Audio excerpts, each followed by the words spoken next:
Good morning, everyone.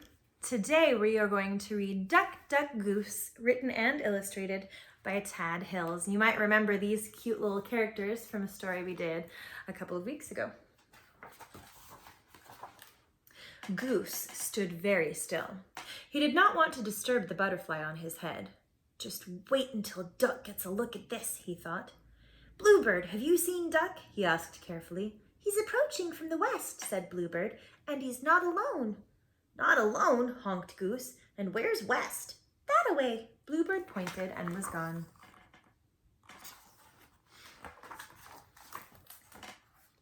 Just wait until Goose meets Thistle, Duck thought as he raced his new friend across the meadow.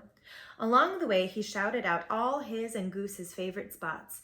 There's a lily pond and the shady thicket. Up ahead are the puddles by the river. Oh, I love puddles, Thistle yelled and ran ahead. Wow, you sure are one fast duck, Duck called after her. I sure am. I'm probably the fastest duck in the whole wide world, the little duck boasted. Just then, Goose heard twigs snap and leaves rustle. He watched his butterfly fly away. Out of the bushes came Duck and Thistle. You missed it, Duck, said Goose. A butterfly was sitting on my head. Exciting news, Goose, said Duck. Are you sure it wasn't a moth? Thistle asked. Oh, yes, I'm sure, little duck, Goose said. I'm not little, Thistle hollered. Goose, meet Thistle, Duck said. Nice to meet you, Thistle, Goose honked.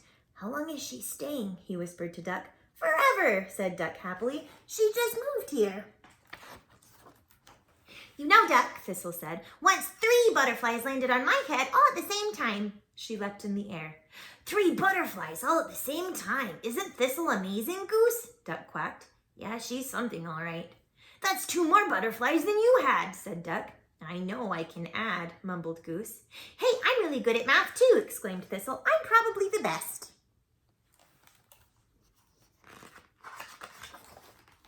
For example, what's 4 plus 9, Goose? She asked. Think fast. And she kicked a puddle. Splash. 13, she yelled before Goose could answer. What about 6 plus 3? Splash, splash. 9, that's easy, Thistle shouted. What about 7 plus 2? Splash, splash, splash. 9 again, of course, Thistle screamed. 9, 9, 9. I can't do math when I'm being splashed, spluttered Goose. Could we please play something else? I can hold my breath practically forever, boasted Thistle. Can you, Goose? Do I have to? Oh, come on, it'll be fun, quacked Duck. I'll time you. Fine, said Goose, and he took a big breath. So did Thistle. Duck counted. 1 hippopotamus, 2 hippopotamus, all the way to 11 when Goose collapsed. I win, said Thistle, doing a little spin. You are so good at that. I bet you really could have lasted forever, said Duck. I'd like to see her try, groaned Goose. So what else do you do around here for fun? Quacked Thistle. Duck looked at Goose. We play, he said. I bet I'll win, quacked Thistle. We run around the meadow or kick our ball, said Goose. There is no winning. Then why bother, said Thistle. Last one to the top of the hill is a rotten egg. And off she ran. Well, I guess I'm the rotten egg, said Goose. Come on, Goose, Duck yelled. Let's see how fast Thistle can run downhill. Can't we just watch the clouds instead? Honked Goose. But Thistle and Duck were too far ahead to hear him. Poor Goose. At the bottom of the hill, Goose moaned, Can't we just stand on our heads? Thistle interrupted. Of course, but first let's have a who can hop on 1 foot the longest match, a walk across the log challenge, a balance a stick on your head contest, and a jump over a bush race. When it was time to stand on their heads, Goose had had enough. I'd rather look for butterflies, he said to himself. On your marks, get set, Thistle quacked. Ready, Goose? But Goose was nowhere in sight. Time me, okay, Duck? Said Thistle. Duck sighed. Sure. 1 hippopotamus. Did Goose say where he was going? 2 hippopotamus. Do you think he'll come back? 3 hippopotamus. Should we go look for him? Pooh, squawked Thistle.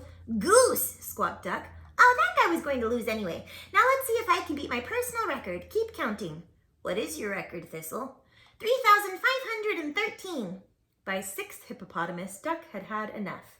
I can't believe you're leaving me upside down like this, cried Thistle as Duck headed off into the tall grass.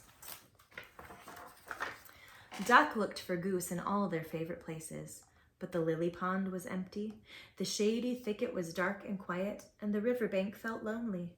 Duck called out to his friend, Goose! But his cry was muffled by the whir of the wind and the gurgle of the river. At last, Duck hung his head and sat down by their favorite bush. Oh, Goose, where are you? He said, wishing that his friend could hear him.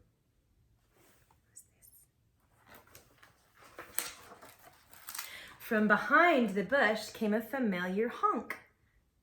Goose? Duck called out. Duck, answered Goose. Goose, where have you been?